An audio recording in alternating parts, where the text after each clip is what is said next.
Mwanamke, hasa wewe mcha Mungu, unapaswa kutambua kwamba mumeo ni kiongozi na anapaswa kuwa kiongozi katika mazingira ya familia yenu, hata pale inapohusu pesa zako. Mume wako ni kiongozi. Ni kiongozi katika familia yako. Yaani wewe mwanamke ambaye umo ndani ya ndoa, mume wako ni kiongozi wa familia. Kama utaongoza huko kwingine, kazini, wapi, kwenye biashara, huko ukishafika kwenye familia, mume wako ni kiongozi. Na anapaswa kuwa kiongozi hata pale ambapo inapokuja kwenye pesa yako. Bado resources zote zilizomo ndani ya nyumba, mume wako ni kiongozi katika hizo zote. Wewe binti ambaye pia tumekuwa tukifuatana, tambua hili kwamba unapoenenda na kuomba Mungu akupe mume mwema, kichwani uwe unajua ukubwa wa jambo lenyewe kuwa na mume. Kwamba yule ambaye utampa nafasi kwenye maisha yako kuwa mume wako, ndiye ambaye anapaswa kuwa kiongozi wako, kiongozi wa watoto wako, kiongozi wa familia yako. Hata pale inapokuja kwamba inahusu pesa yako wewe, yeye ni kiongozi wa resources zote zilizopo ndani ya nyumba. Yeye ni kiongozi. Sasa nyakati hizi kumekuwa na mambo mengi ambayo yamekuwa ni wakati mwingine yanatokea yanakuwa ya kuumiza, wakati mwingine yanaleta malalamiko. Pale ambapo mwanamke anakupa maelezo kwamba huyu mwanaume niliye naye ni mwanaume ambaye hana uwezo wa kusimamia fedha. Hana uwezo wa kusimamia fedha. Wakati mwingine watu wanazungumza huyu mwanaume ni mwanaume mbinafsi. Kwamba hata mimi niwe na pesa, ile pesa endapo tutaziweka pamoja, yeye kwamba ni msimamizi, ni kiongozi, tunapofanya maamuzi anaangalia faida yake yeye binafsi. Maamuzi anaangalia ndugu zake. Haangalii ndugu zangu, haangalii familia yangu. Hizo changamoto huwa zipo kwa sababu hata pale ambapo Mungu anampa huyu mwanaume kuwa kiongozi, Mungu mwenyewe pia anajua kwamba huyu mwanaume ni mwanadamu. Yawezekana kwa namna moja ama nyingine akawa na mapungufu.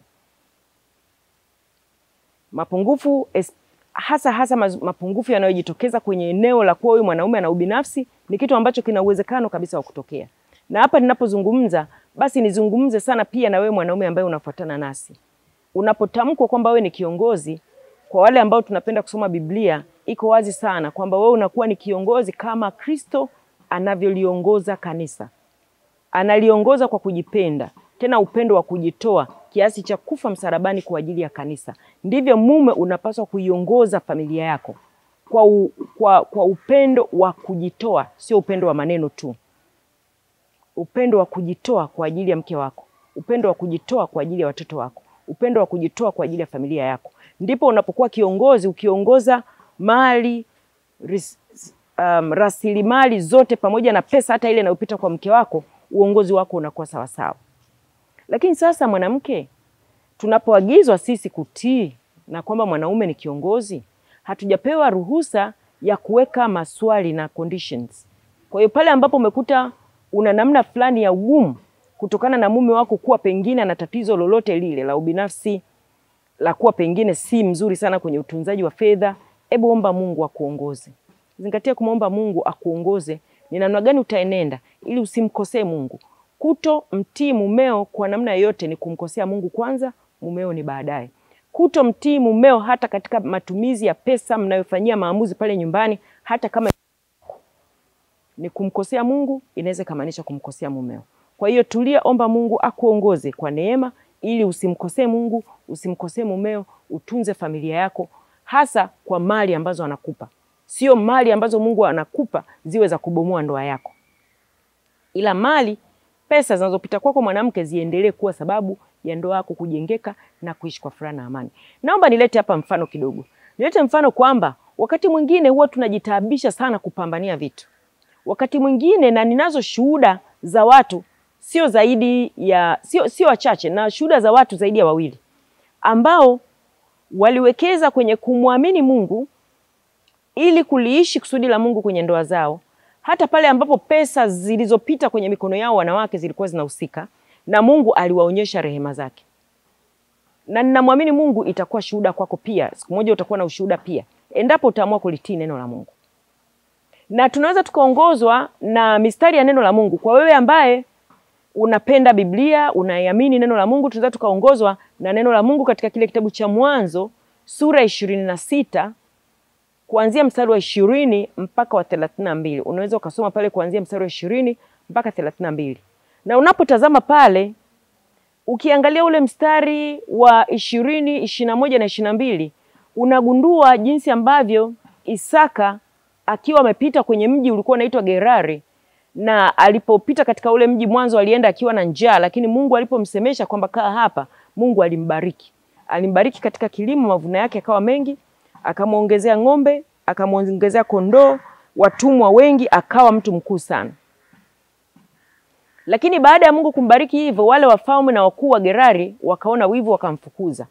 Na yeye katika kuondoka, baadaye alikutana na visima ambavyo baba yake Ibrahimu alivichimba, Wafilisti walivifukia, na akaanza kuvifukua. Kisima cha kwanza ambacho Isaka alikifukua, alikipa jina Eseki. Akakiita kile kisima Eseki. Kile kisima kikatoa maji mengi, maji mazuri. Wale baadhi ya Wafilisti walikuja wakaangalia yale maji, wakamuonea wivu, wakamnyang'anya kile kisima. Walipomnyang'anya kile kisima, Isaka aliwaachia, akamwambia haya, kama mnanyang'anya kichukueni. Akaondoka. Akaenda mbele, akakuta kisima kingine. Kisima kingine nacho akakifukua. Alipokifukua kile kisima kikatoa maji mazuri, akakiita jina Sitni. Na hayo ndio majina ambayo baba yake pia alikuwa ameyapa vile visima. Kile kisima Sitni nacho kikatoa maji mazuri. Wakaja wakamnyang'anya na kile. Wakasema hiki ni kisima chetu, ni kisima chetu, ondoka. Akaondoka, akawaachia na hicho. Akaenda, akafika, akafukua kisima cha tatu kinaitwa Rehobothi. Wakamwangalia, wakaona tena maji mazuri yametoka, wakashindwa kwenda kukinyang'anya na kile. Kwa hiyo nataka uone nini hapa? Nataka uone kwamba Mungu anapokusudia kukubariki mwanamke, Mungu ana makusudi kwamba hiyo baraka itunze familia yako. Kwa hiyo mtii Mungu katika hiyo baraka. Na ukimwomba Mungu atakuongoza nini ufanye endapo kutakuwa kuna aina yote ya uonezi. Kwa mfano, hapa visima vinafukuliwa, watu wanamuonea tu Isaka. Kafukua kisima kilikuwa pale kimefikiwa hakina maji. Kafukua kimetoa maji, wanamfukuza. Lakini yeye anamwamini Mungu ambaye amembariki, na kwa kumwamini Mungu anawaachia kile kisima, anaondoka na anapewa kingine. Mungu anamuonyesha kingine, anafukua. Wamekuja na hicho, akawaachia tena. Ni uonezi tu, kawaachia. Kaenda cha tatu, kafukua, wakashindwa kwenda kumsumbua kwenye kile, wakamwacha. Akakiita Rehobothi, akakaa pale, akaanza kufurahia maisha yake. Kwa hiyo pale ambapo mwanamke unaweza ukawa umeamua kulitii neno la Mungu, umeamua kuamini katika baraka za Mungu, ukasimamia kwamba Mungu ndiye aliyenibariki, na hii pesa ambayo nimebarikiwa na Mungu sitaruhusu iwe sababu ya kuvunja familia yangu. Ninatakiwa kumheshimu na kumtii mume wangu. Nitamheshimu na kumtii mume wangu hata katika pesa yangu. Bado nitamheshimu na kumtii mume wangu. Na pale unapoamua hivyo, mimi nakwambia baraka zitaendelea kwako kwa kipimo ambacho unaweza ushindwe kueleza. Utapata pesa, italetewa uonezi, Mungu ataongeza pesa. Yamkini iletewe tena uonezi, Mungu ataongeza pesa. Yamkini italetewa tena uonezi, Mungu ataonyesha baraka zake kwamba yeye anao wema unaoweza kushinda uovu. Endapo utaamua kumtii kwa kumaanisha, ataonyesha kwamba anao wema unaoweza kushinda uovu. Anao wema mkubwa kiasi cha kushinda uovu. Kwa sababu huyu mume Mungu ndo aliyekupa, umejikuta sasa unaishi na yule mume, na wewe unajua unatakiwa kumtii, na yeye ana uonezi kwenye pesa yako. Mungu anaweza akaongeza hiyo pesa kiasi cha kushangaa, na sio mambo ya kufikirika, sio ya kusema. Zipo shuhuda za wanawake ambao Mungu amewaongezea pesa kiasi cha wao wenyewe kushangaa. Pesa hii yote naipata mimi, wanashangaa. Wao wanashangaa na watu wengine wanashangaa. Ndipo tunaona Isaka alipokwenda kufukua kile kisima Rehobothi, wakaona sasa ngoja tu tumwache, wakamwacha. Akakaa akafurahia maisha yake pale, na wanyama wake wakazidi kuongezeka, na watumwa wake kaendelea kubarikiwa. Sasa angalia kazi ya Mungu. Wale wafalme wa Gerari na watumwa wao ambao walikuwa wanafukia vile visima na kumfukuza, wakagundua kumbe huku yule mtu tuliyemfukuza visima vyote katuachia vinatoa maji. Hebu yule mtu sisi tumfuate. Wakajikusanya, wakaja wakamwangukia tena. Akawaambia, mbona mlinifukuza, mmekuja tena mnataka nini? Wakamwambia, sisi tumegundua wewe ni mbarikiwa. Tumegundua sisi maisha bila wewe tunaweza tukateseka. Tumekuja kwako tupatane tu na tukubaliane na wewe uendelee kututunza. Akawaambia hamna shida, akawafanyia karamu, akawafanyia sherehe, wakala, wakashiba. Akawaambia hamna shida, mimi nitakaa na nyinyi kwa amani, hamna shida. wakaondoka wakarudi kwao kwa amani. Hiyo ndio kazi ya Mungu. Mwanamke, endapo utaamua kulitii neno la Mungu, ukamtii mume wako katika mazingira yote, mazingira ya pesa, pesa ni ngumu, ina ugumu wake, ukaweza kuhakikisha kwamba unamtii na kumheshimu mume wako hata pale ambapo pesa imepita kwako, unatambua yeye ndio kiongozi, unamsikiliza, bado mnajadiliana, lakini inapofika kwenye maamuzi ya mwisho unamsikiliza mume wako na kumtii hata katika pesa yako. Mungu sio tu ataitunza hiyo ndoa yako, Mungu ataitunza hiyo ndoa, itakuwa mfano wa kuiga, atatunza hao watoto, atatunza hizo baraka, na wewe binafsi ataendelea kukubariki kwa kiasi ambacho wewe mwenyewe utashangaa, kama ambavyo tumeweza kuona katika hii kitabu cha Mwanzo sura 26 kuanzia ule mstari wa 20 hadi 22. Unaposoma ukija hadi pale mstari wa 32, unakuja kugundua sasa, baada ya Isaka yeye hata hakuwakasirikia wamemdhulumu vile visima, hakuwakasirikia, akawapa na karamu, walipokula wakashiba wakaondoka. Mungu anawaonyesha tena watumwa wa Isaka kisima kingine wanakifukua nacho. Kuwa na maji katika mazingira yale ya ukame ilikuwa ni kitu kikubwa, ni muujiza mkubwa. Wakakisukuma wakakifukua nacho, akakiita kile kisima Shiba, nacho kikawa kinatoa maji.